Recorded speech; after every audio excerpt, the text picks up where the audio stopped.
এটা বস্তু আহিছে মই আপোনালোককো দেখাওঁ বুলি ভাবিছোঁ মোৰ গোঁসাই ঘৰত জ্বলাবৰ কাৰণে দিয়া বাতি আছিলে কিন্তু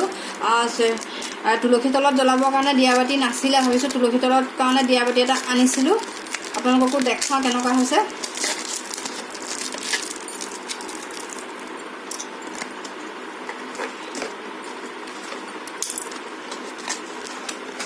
আপোনালোকক চাওক কেনেকুৱা আহিছে দিয়া বাতিটো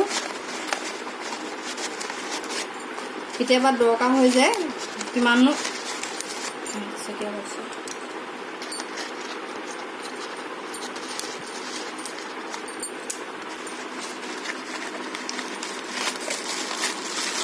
এইটো চাওক পিতলৰ হয়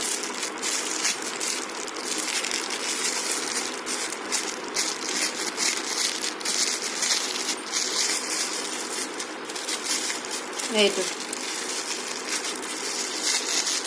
গধুৰ আছে দেই ইমান ধুনীয়া লাগিছে দেখিবলৈ আপোনালোকৰ কেনেকুৱা লাগিছে জনাবচোন এইটো